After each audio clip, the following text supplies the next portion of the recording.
Bonjour à vous tous et bienvenue dans la vidéo de la semaine. La vidéo de la semaine qui répond à la question qui m'est posée chaque semaine, comment bien vivre avec une maladie chronique? Alors la question focus de la semaine est comment retrouver espoir dans la maladie chronique, que ce soit suite au diagnostic qui vient juste d'être posé ou que la maladie existe depuis longtemps, qu'elle s'aggrave, qu'elle devient de plus en plus contraignante dans la vie, comment retrouver espoir et garder un certain optimisme dans la vie qui m'attend. Déjà, il y a cette phrase que j'aime beaucoup, cette citation qui est l'espoir, ça n'est pas de se dire qu'un jour tout ira mieux, mais tout simplement de se dire qu'à un moment ou à un autre, je vais pouvoir mettre du sens sur ce qui m'arrive, qu'il y aura du sens sur tout ce que je suis en train de traverser. Déjà, rien que ça crée une dynamique et une autre paire de lunettes sur les événements et les épreuves que nous sommes en train de vivre. Ensuite, c'est accueillir que la vie est pleine de cycles. On n'a qu'à voir la lune, le cycle de la lune, le cycle des saisons.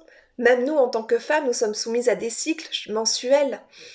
Accueillir les cycles, c'est-à-dire qu'il y a des moments qui vont être plus doux, plus agréables, et des moments qui vont être plus difficiles. Et accueillir les moments difficiles, mettre du sens sur le moment difficile, sur ce vide que nous sommes en train de vivre à un moment particulier.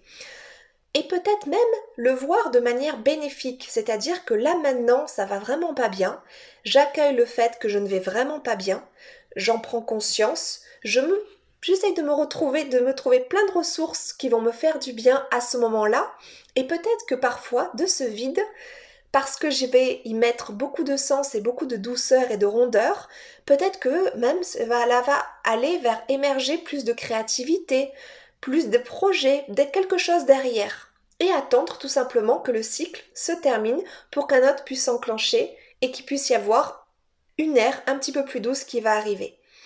En fait, c'est tout simplement arrêter de s'arrêter à s'accrocher absolument à la berge de l'eau qui nous porte, de l'eau de la vie qui nous porte, pour dire là maintenant ça va, je veux absolument m'accrocher à ça. Parce que si on s'accroche quand ça va bien, si on veut s'accrocher quand ça va bien, quelque part on va s'accrocher aussi quand ça va mal. Et on va se focaliser que sur ce qui va mal, sans prendre le temps d'attendre que ce cycle de douleur, de moments difficiles, passe et s'estompe. Et si vraiment on a du mal à en sortir par soi-même, on peut tout à fait se faire accompagner à travers la psycho pour comprendre qu'est-ce qui nous fait voir tout le temps les choses de manière douloureuse, à travers la sophrologie pour pouvoir évacuer le négatif et remettre du positif. Dans ces cas-là, n'hésitez pas si vous avez des questions à revenir vers moi.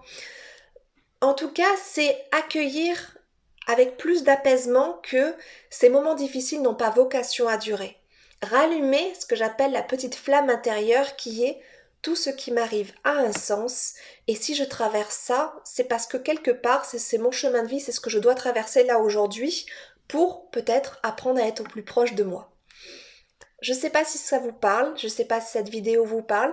N'hésitez pas à écrire en commentaire ce que cela réveille en vous et surtout, n'hésitez pas à me poser vos questions pour que éventuellement ce soit l'objet d'une future vidéo.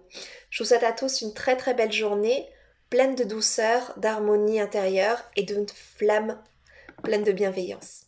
Au revoir.